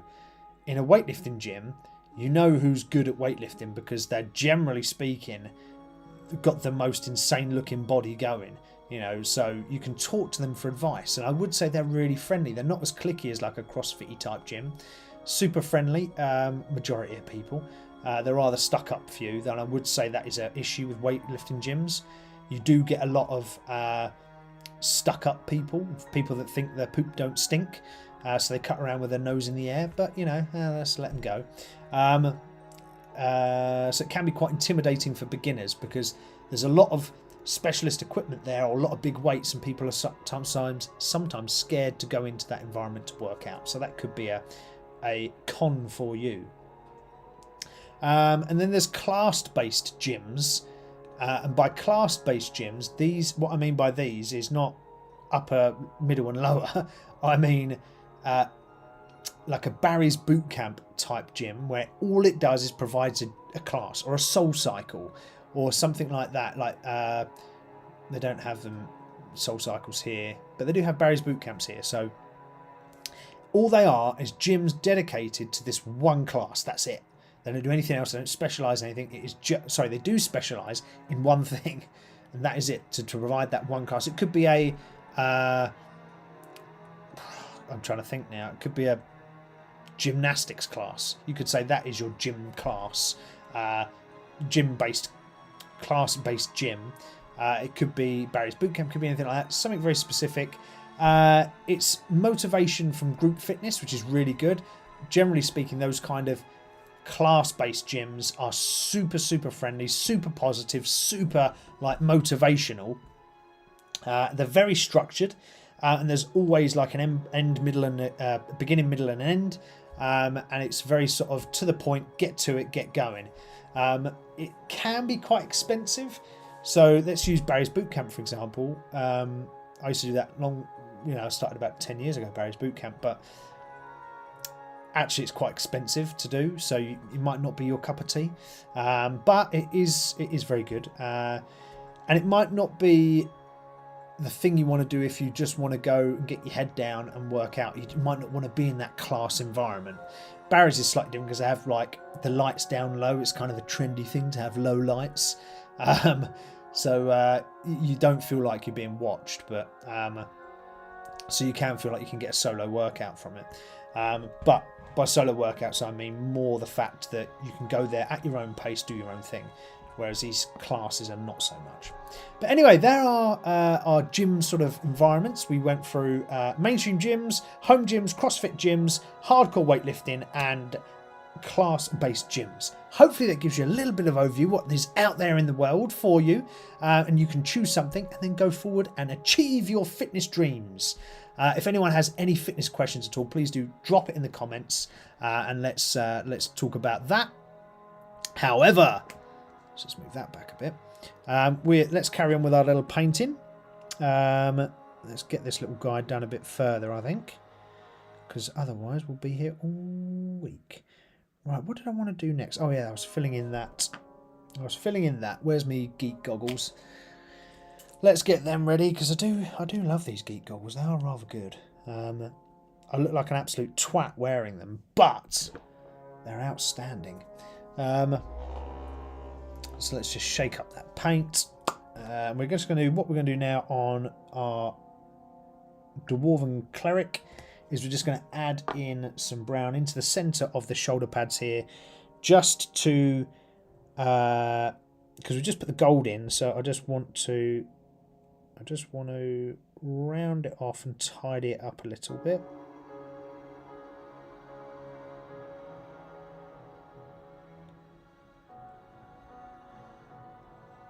Just where we've kind of missed little bits. Just checking that I'm in the camera. Because as we know, I have a bad habit of going out of the camera.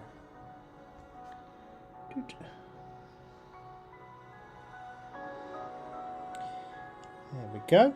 We will do those stitching across there as well, so I will do that in a bit. So don't worry, it's to come.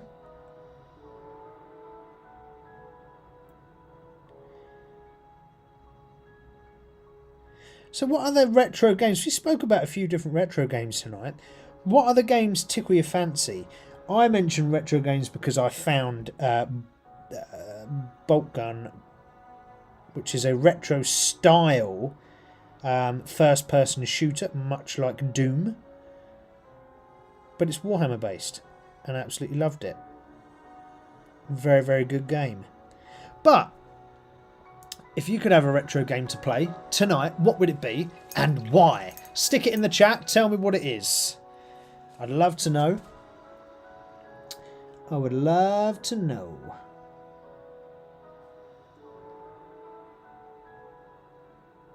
There we go. Let's see if we can do some of these stitches.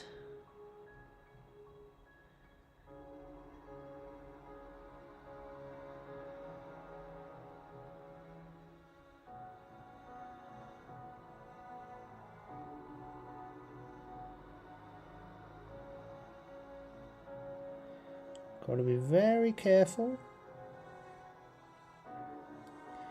And if we have gone over a little bit, it's not a drama because we can get the brown back out and then we can just go over that. That's fine. But we don't want to make a habit of doing that. I'm going to try your best to get what you need painted first time.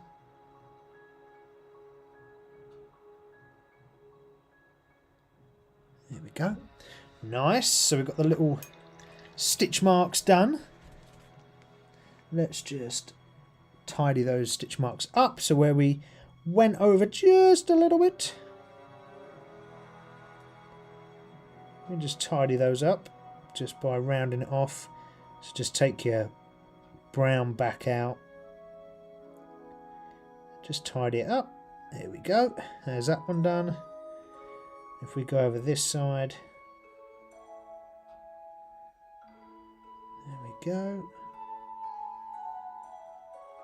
There we are, lovely jubbly. Alright, there we go. Not bad. So yeah, if there's anyone out there that is watching and thinking about retro games, what retro games, or what retro... Here's a question then. How about, look at the state of these goggles out there, like pissed on my head. What about if you could create your own game, what would it be and why? If you could create your own game, what would it be and why? I've noticed some red around the neck here that we haven't done. So let's just finish that. So if you were going to make a retro style game, what would it be and why? So what style of game would it be? Would it be a first-person shooter? Would it be a beat-em-up? Would it be an RPG? What would it be and why? No, I'm out of frame. There you go. Sorry.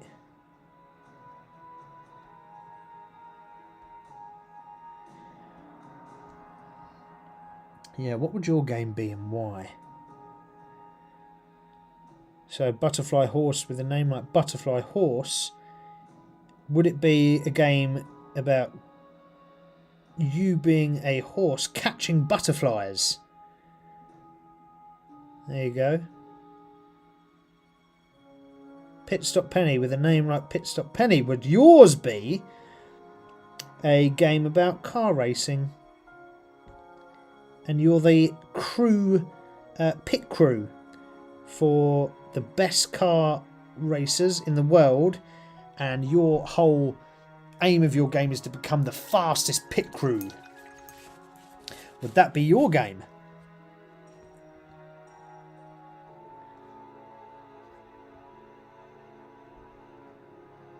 Squarish, would your game be about... There is actually a game that is very similar to this. Would your game be a small square that has to find his way in life?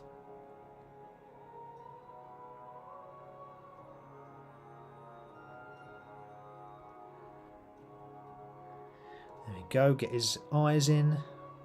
Well, get the whites of the eyes, we'll go round that in a second, but get the whites of the eyes in at least.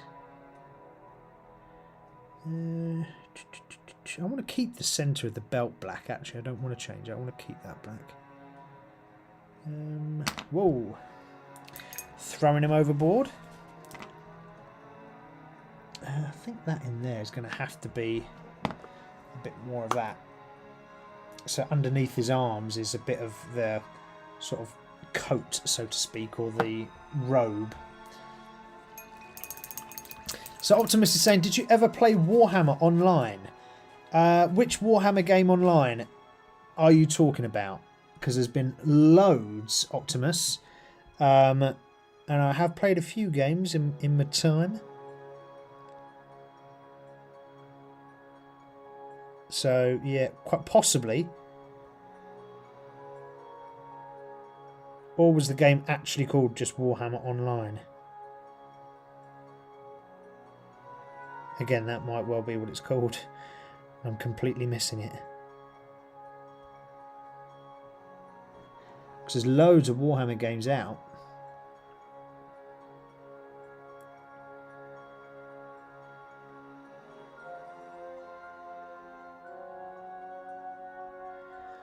Just checking. Yep. Yep, what?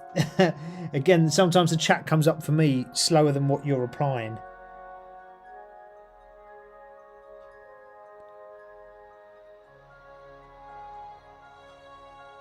So what I'm doing now, guys, is I'm just going to do the underside of the jacket that the cleric is wearing.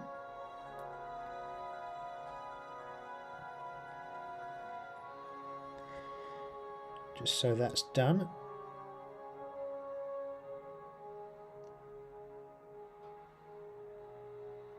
What's quite nice about this part, doesn't have to be perfect here.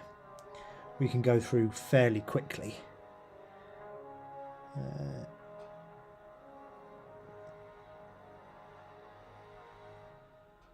we go.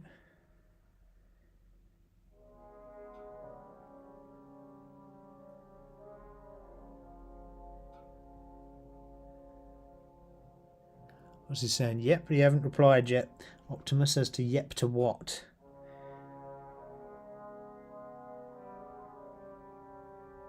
I don't know what you're saying yep to, sir.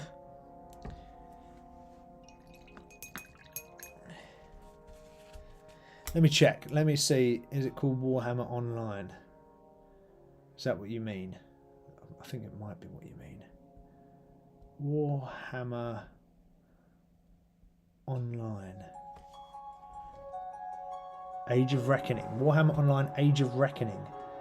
Ah, this looks familiar. It's called not very original. Ah, so yeah. Alright. So, no, I didn't, because I played World of Warcraft. So World of Warcraft was originally made for Warhammer, believe it or not. I'm pretty sure I've got this story right. World of Warcraft was originally made for Warhammer. Warhammer chose not to take it because they had some disagreement with some of the devs or something like that about how the game should be, shouldn't be, or whatever. And it ended up being not a official Warhammer game. So I played World of Warcraft, which was the very similar looking game. And when we say similar looking, like the menu and everything look very, very similar. But I do know what you're talking about though, dude. I am aware of what you're talking about. Am I in camera? Yeah. Still a cool game though. And I can relate to a lot of things probably because it's so close to World of Warcraft. And vice versa, they're so close to each other.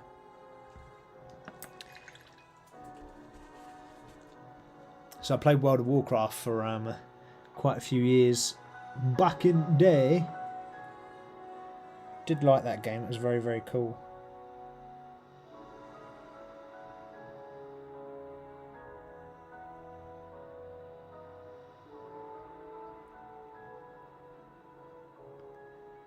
Oh, bugger. Bugger, bugger, bugger. Cocked that eye up, didn't I?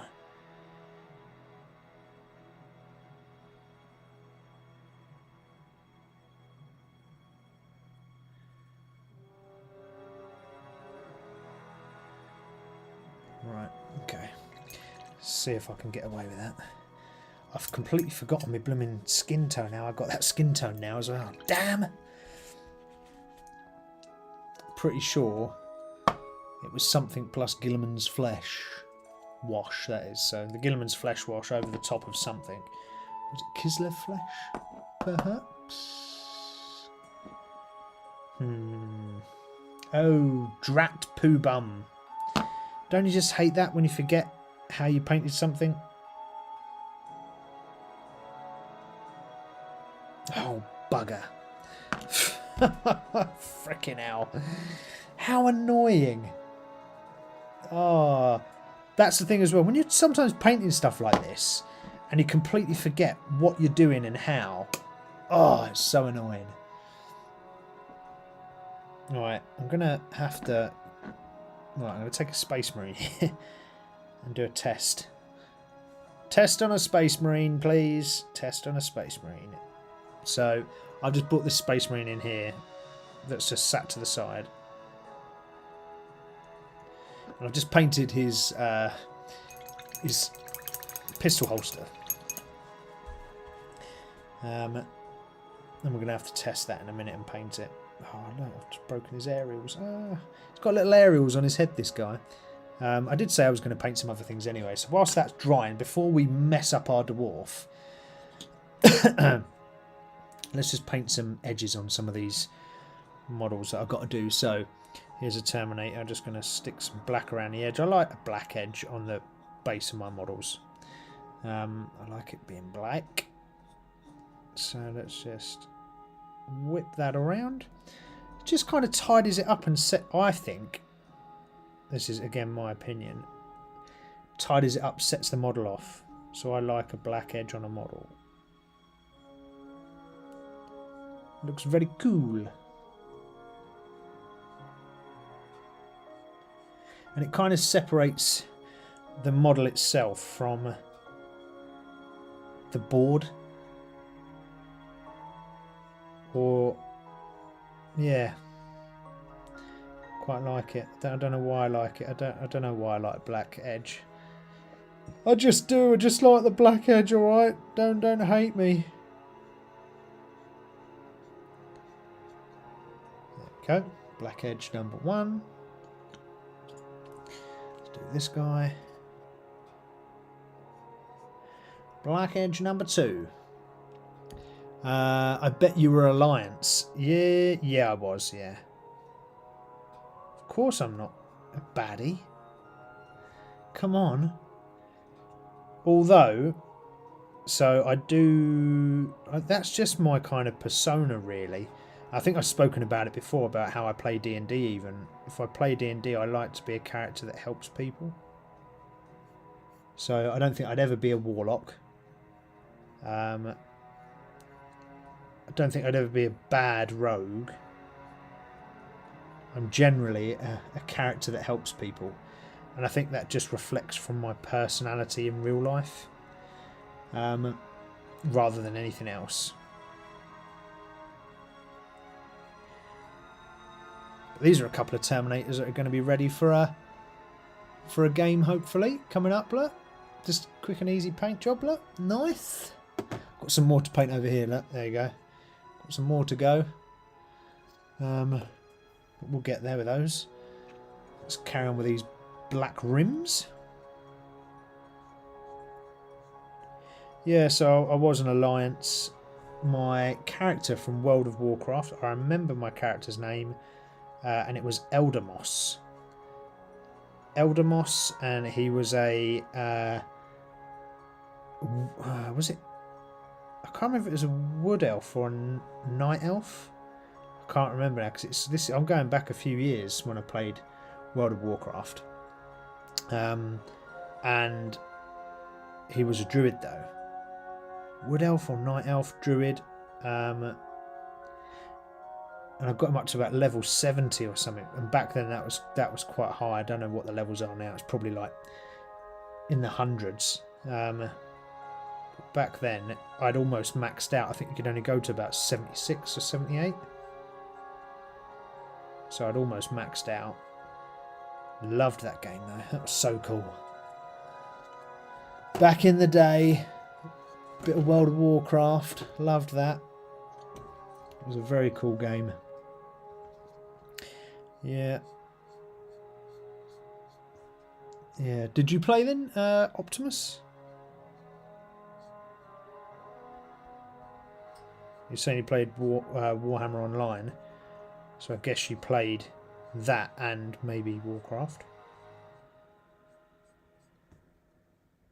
Yeah, but I was a druid and I used my druid skills to buff people.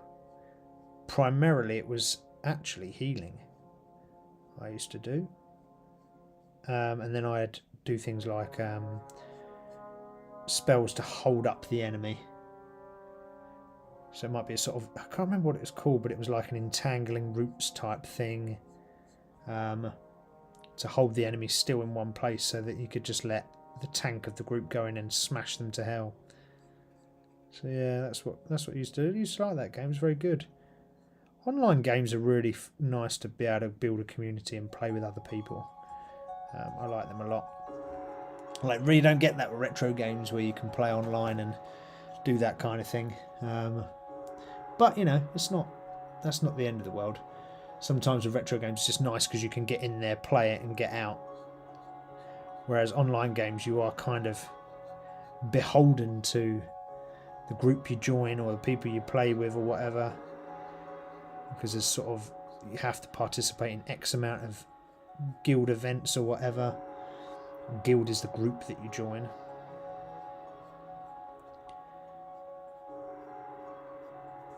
Which is fine, but you know, it can get quite tiresome and time consuming. You also need, well, back then you needed a really high quality PC as well. I had a laptop, a Sony gaming laptop back then, which was pretty good actually.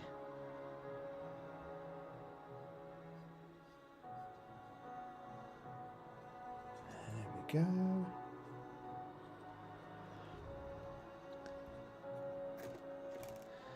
And the last one, just doing the black edges on these, just whilst we waited for our little cleric guy to dry. Oh, sorry, our Space Marine test pilot to dry, just so we can get the skin tone right for our dwarf cleric. Can't be painting him the wrong bloody colour now, especially after going through all of this. So I just thought I'd pick up another model and just paint. And this is also a really good tip actually, so I'd say tip of the day. To avoid getting like painting burnout, what you should try to do is, like I've done here, got models to the side, various ones that you can just, if you get peed off with the one you're currently painting, you can just pick up these extra models and just paint something. Like the base is really simple, just going around doing the base, but you can paint it, put it down and you're done, and that's it. That's all you have to do. It's really helpful to break the monotony of a frustrating paint or a build or something like that. So, you know, have your models nearby to paint. So have your little dwarven cleric nearby to paint. But then have something else by your side so you're ready to rock and roll. Ah, Optimus, you played it for 10 years. Yeah, so did I. Well, not 10 years, but it's got to be at least 5 years I played, and I played pretty solidly. Right, so we've got this here. What I'm trying to do is trying to match this skin tone, and I cannot remember what the base colour was that I did the skin tone for. So I think it might be Kislev Flesh plus this Gilliman's wash over the top.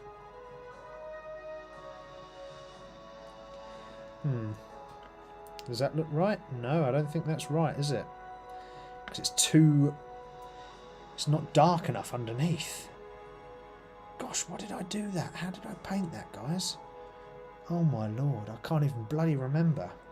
Well, okay, well, we're going to have to explore that the next week, or I'm going to have to have a look during the week. Well, I'm going to leave that to dry, because I'll at least see how that looks and turns out, but yeah, that probably finishes us up, actually, to be fair. Right, let's put that down. let's take these blooming wretched things off. Adjust the main goggles and go back to my front view. Huzzah! We are here! It is 4 minutes to 9. We're almost finished on the show, guys. So we've done a fair bit tonight, actually. So what we did is we actually sort of just tidied up our little tradesperson and did a few little details, including the little pink bit on the back there. We also finished off our orc barbarian female. So there she is there. Oh, don't drop her, Steve. So we did the braces on her tonight. You can see the little sort of brown around the silver on her arm. And we also took our dwarf cleric. Excuse the eyes, they're not finished yet, but we tidied him up because he needed some tidying. So you can see sort of around the robe and things like that. We've just tidied him up and sort of made him a bit more complete. Gosh. All fingers and thumbs. But he does look good. There you go. Oh, no, that way. There you go. The eyes need finishing, though. Just need to tidy that up a bit more. But, yes, I will get onto that. And I'm going to find out what that bloody flesh tone is that I used. Gosh, it's so embarrassing. I can't remember what the hell it was now. I'm pretty sure it was some wash. Like a wash contrast over the top. But I can't remember what the bloody hell it was. We tried Gilliman flesh, but don't think it's that. Unless it's Kislev's flesh underneath. Or maybe it's not that. Maybe it's something else. I don't know. Who knows, guys? Who knows? But what I do know is it's 2 minutes to 9. It's Friday. It's almost 9 PM. That concludes our Minis-N-Muscles for Friday night. We spoke loads about retro gaming tonight. It was all inspired because I found the game called Bolt Gun, I think it is, on my Nintendo Switch. I played it, I loved it. It was a very old first-person type, no, a new first-person type shooter that is styled as an old Doom type game in that sort of 8-16-bit kind of variant first-person shooter. It was brilliant. Cost me about £5 on the Switch, the Switch store, a Nintendo Switch store. Played it, loved it, and thought, oh, retro games, gotta love them. What else is really good? So we chatted about a few other games that you guys play, games that I played, things that we like, and we just sort of went through a lot of different topics. Sorry, a lot of different games. We spoke also in our muscle moment, because we wouldn't be the place where the brawn meets the brush. There you go. If we didn't talk about our muscle moment, and our muscle moment this week was about different types of workout areas. So we covered home gyms, CrossFit gyms, muscle gyms, commercial gyms, and class-based gyms. So we spoke about those 5 and what you could find from them and what you could gain from them, goods and bads. We then went back to the sort of final part of our painting and sort of finished up on our models. Got confused on a bits and bobs.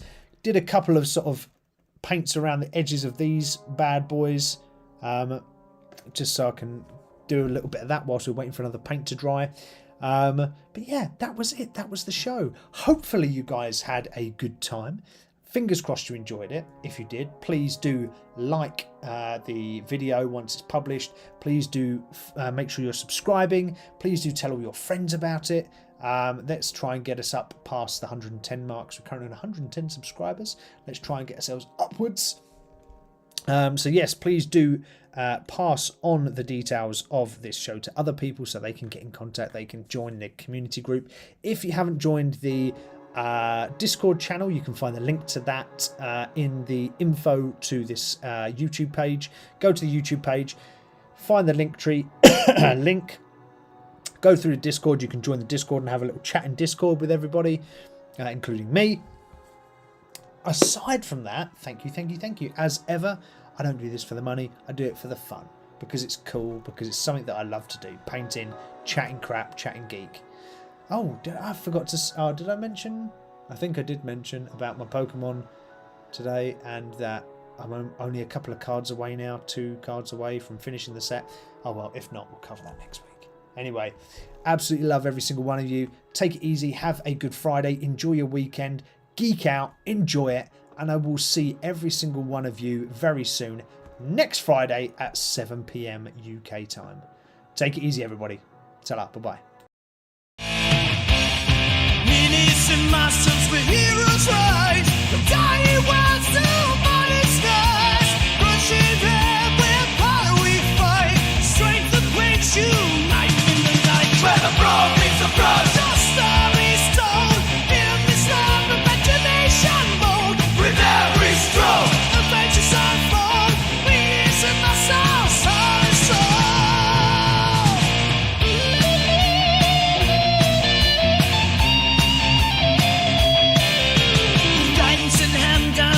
To explore, roll the future, hear the dice roar, gaming realms of muscles drawn, together in this place where we belong.